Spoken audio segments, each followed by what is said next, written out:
All right, strap in, everybody. Let's dive headfirst into a mystery stewing in Daybridge. We've got pieces of a novel called Shadows of Daybridge and some journalists' notes trying to blow the lid off something big.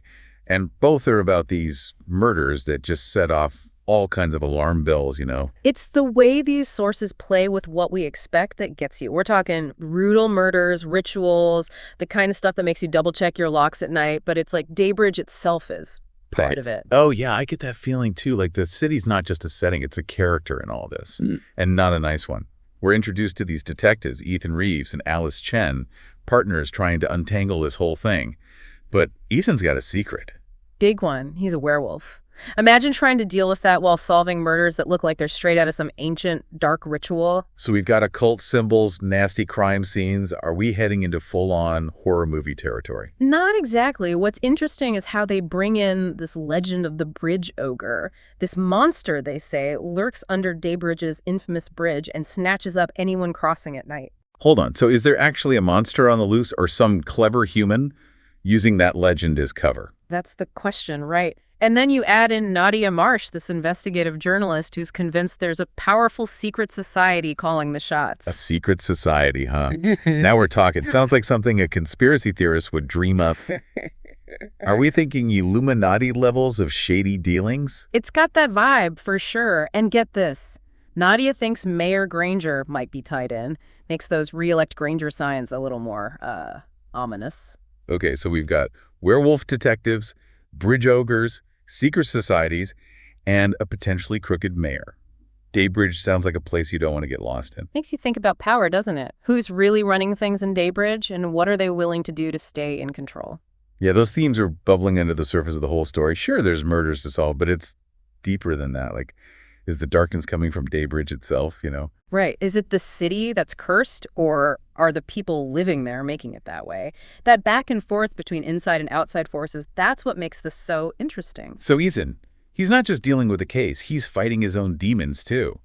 Being a werewolf in a world that's scared of what it doesn't understand, that's got to be tough. It adds a whole other layer to everything he does, right? He's like a monster trying to catch a monster, or at least solve crimes with a monster involved. It's, well, ironic. And Alice, his partner, she doesn't know about his furry little secret. That's got to cause some problems, especially if things get worse. How do they even work together with that hanging over them? It's like their relationship is Daybridge. In miniature trust and suspicion, light and darkness, constantly trying to find a balance. The city's darkness is creeping into their partnership, testing how loyal they are, how much they believe in each other. So while Ethan's dealing with being a werewolf, Alice is trying to figure out this crazy case, and Nadia is digging into this secret society. Do their paths ever cross? They do, but not how you'd think. The sources give us hints, point toward them meeting, but they don't show the whole thing. Like they want us to guess, to figure out how these characters might change each other's paths. Smart way to keep people interested, to keep them guessing. Exactly. It makes you feel like the truth in Daybridge is hidden, broken up. You got to find the pieces from different points of view. Okay, so we've got this mystery unfolding on different levels. The murders, the ogre legend, the secret society, Ethan's inner struggles. Where does it go from here? Does Daybridge just get worse? Well, the sources show us the fear and paranoia growing as more people get murdered. Imagine living somewhere where every shadow could be a monster, every whisper a conspiracy. How long until that fear turns into something dangerous? That's a scary thought. Do the sources tell us how the people in Daybridge are handling all this darkness closing in? They do, and it's not pretty sometimes. Some people shut down, become afraid to leave their houses. Others kind of embrace it, find a weird kind of power in the chaos. But a few, like Ethan and Alice, decide to fight back, stand up to the darkness. It's that fight, that resistance, that makes it more than just a horror story, right? It's about the choices we make when we're up against something we don't understand. The darkness inside us and out in the world. Exactly. And it's a fight that's not over. The sources leave us hanging, hinting at something that could change everything. Oh, come on, don't leave us hanging like that. We need more. Patience.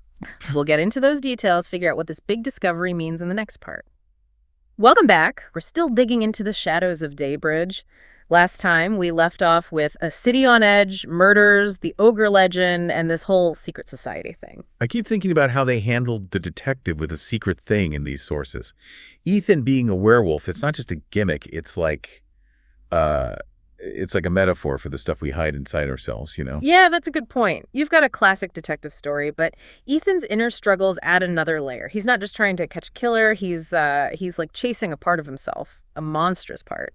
Yeah, exactly. It makes you wonder, how can he solve a case when he's fighting a battle within himself? Well, this is where it gets interesting. The sources bring in Leela, this woman who knows a lot about the occult. She's kind of like Ethan's guide, not just through the city, but through his own darkness. Okay, so she's like a mentor, helping him understand and control the werewolf part of him. More than that, I think. Leela represents a different way of being powerful, one that's not about force, but about knowledge and accepting who you are. She shows Ethan that being a werewolf isn't a curse, but maybe something that can make him stronger. That's a cool way to look at the whole werewolf thing. It's not just about the monster, it's about how you use the power that comes with it. Right. And that idea of choice, of deciding how you'll act, that runs through the whole story. Daybridge is dark, but the characters can still choose how they deal with it. So even with all the fear and uncertainty, there's still hope. That's a good message. It is, and it's made even more poignant by how they show Michael, the grieving husband. He wants revenge so badly, and that need makes him easy to manipulate. Oh, you mean like how he makes that deal with the mayor? That felt like a big turning point. Yeah, it is. Michael's story is like a warning about how grief can become something that destroys you. He's so focused on hurting the people who killed his wife that he doesn't see the bigger picture. So Ethan is learning to control his darkness, but Michael is being controlled by his. It's like they're two sides of the same coin, showing us how we can react when we face pain and loss. That's a great point, and it shows how complicated the whole idea of good and evil is in Daybridge. There's no easy answers, no clear heroes or villains. Everyone is dealing with their own stuff, making choices that have big consequences. It's that moral gray area that keeps you hooked. You're always second-guessing yourself, wondering who to believe and what's the right thing to do. I know, right? And just when you think you're starting to understand things, the sources throw in another twist. Remember Nadia, the journalist who was looking into the secret society? Yeah, she was getting close to finding out some things people wouldn't want her to know. What happens to her? Well, she finds something that could change the whole case. I won't spoil it, but let's just say it's about a secret room under the mayor's house and some incriminating stuff. Okay, now I'm really curious.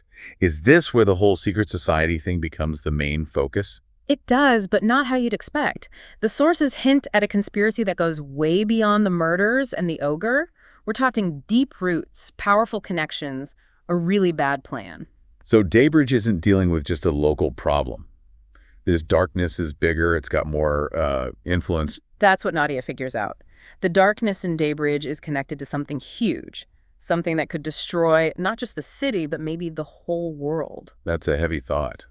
How do the characters react when they realize how big this conspiracy really is? The sources are smart about how they show us this. You can see the characters getting more and more uneasy, like they're realizing they're caught in something much more dangerous than they thought. But they don't tell us everything. They want us to keep wondering. Like they're building suspense, layer by layer, pulling us deeper into the mystery. We know something big is coming, something that'll change everything, but we don't know what it is yet. Exactly. And that's what makes these sources so good. They don't just tell us a story, they make us part of it.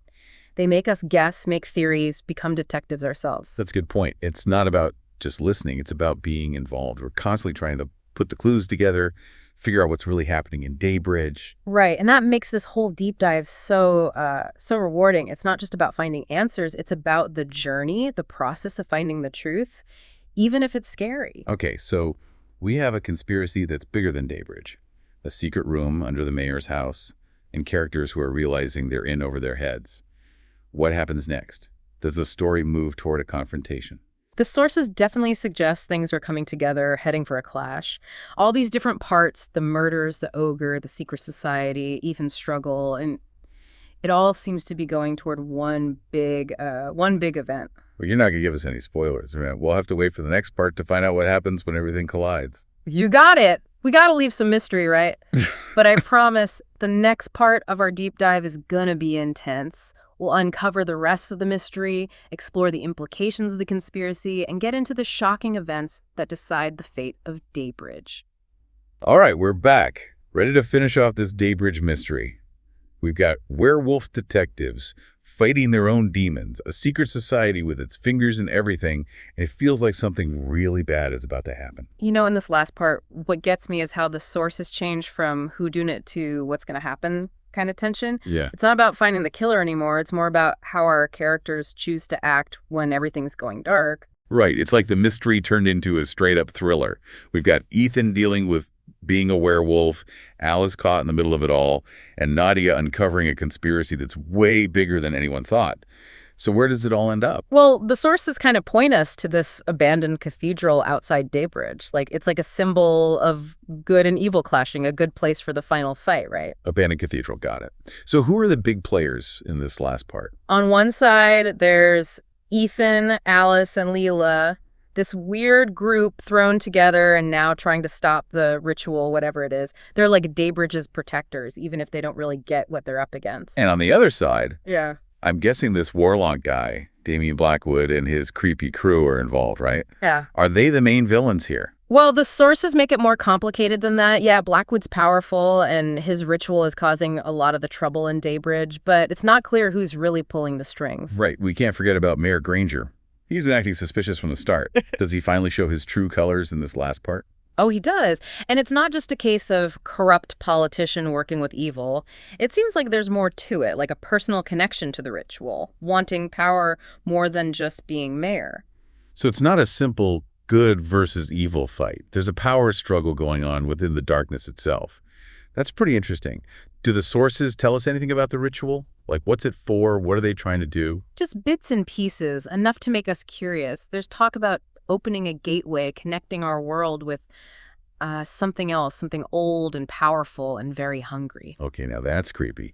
So we've got this ritual, a possible door to another world, and all these characters with their own plans meeting at this abandoned cathedral. What happens when it all goes down? Imagine chaos and people desperate to survive. Ethan, fully transformed into a werewolf, he's like a force of nature. Alice, even though she's in over her head, she fights hard. And Leela, she uses her knowledge of magic to try and mess up the ritual from the inside. So it's a full-on supernatural battle. Yeah. Do the sources tell us how it all ends? They don't give us all the details, but you can picture the struggle. It feels like even if they stop the ritual, the cost will be high, people will die, sacrifices will be made, and the scars will go deeper than just physical ones. So even if Daybridge survives, it'll never be the same. That's a heavy thought. Mm-hmm. Do we get any glimpses of what happens after? We do, but it's more like hints than clear answers. It feels like there's a shaky piece, like the city's rebuilding but on unsteady ground. The darkness might be gone for now, but it's still out there, waiting to come back. So, no happy ending where everything's perfect? Guess that's more realistic. Real life doesn't usually wrap things up so neatly. Nope, it doesn't. And that's what makes these sources so interesting. They show how messy the world is, how our choices have consequences, and how the fight between light and dark keeps going, both inside us and out in the world. It makes you think about what it really means to fight for something, even when it seems impossible, even when winning hurts. It does. And it leaves us with this question. What would we do in that situation? Would we let fear win? Or would we find a way to fight for the good, even if it meant losing everything? That's a powerful question, one that'll probably stick with me for a while. And for our listeners, I hope exploring the shadows of Daybridge was exciting and made you think. Remember, the darkness might keep coming back, but so do we. Even when things seem impossible, there's always hope. Always a chance to resist, to be strong, to find the light in ourselves and in the world. That's something to hold on to no matter how dark it gets. And that's a wrap on our deep dive into Daybridge. Until next time, keep exploring, keep asking questions, and keep those lights shining bright.